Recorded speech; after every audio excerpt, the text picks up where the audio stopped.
Hi everyone, it's story time again, and Little Red Riding Hood's grandmother is very poorly today, so mother baked her a delicious cake and told her to take it to her. Now, I am going to read you this story today called Little Red Riding Hood, and it's retold by Susanna Davidson and illustrated by Mike Gordon.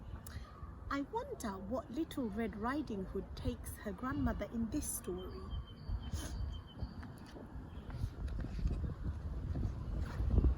Once upon a time, there was a little girl called Little Red Riding Hood. She always wore a bright red cloak and a bright red hood. I love my cloak. She lived with her mother in a cottage on the edge of some deep, dark woods. One day, Little Red Riding Hood's mother gave her a pot of Brussels sprout soup. "Take this to your grandmother on the other side of the woods," she said. "But remember the rules of the woods." Rules of the woods. Number 1, keep on the path. Number 2, don't talk to wolves. "I promise," said Little Red Riding Hood, and off she went. Skippity skip, skippity skip. "Oh, what a lovely day," said Little Red Riding Hood.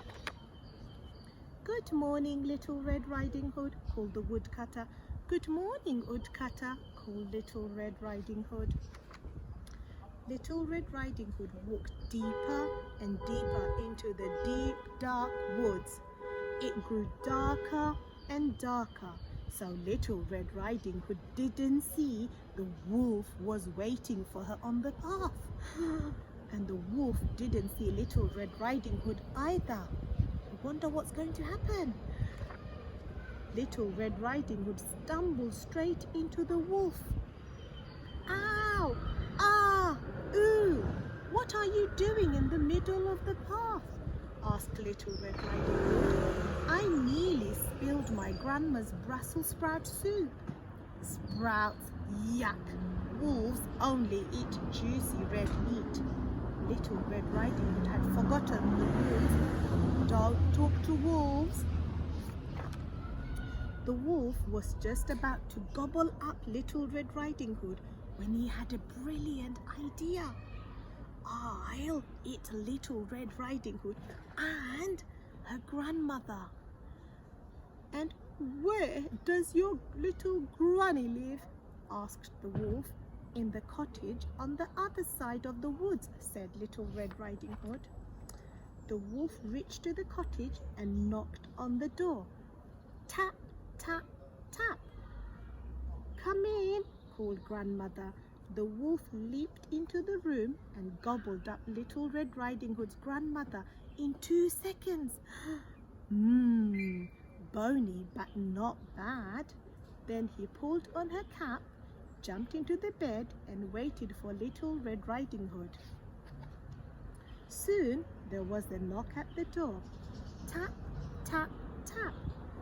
"Come in," snarled the wolf as softly as he could. Little Red Riding Hood looked at her grandmother, then looked again. "Oh, Granny, what big ears you have! All the better to hear you with." "Oh, Granny, what big eyes you have! All the better to see you with." "Oh, Granny, what big teeth you have!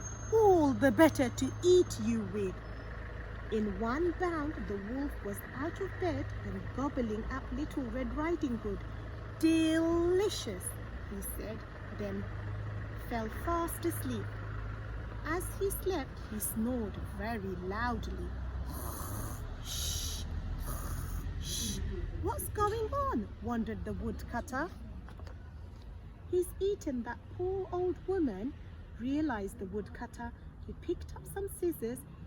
He snipped open the wolf's tummy. Snippety snip, snippety snip.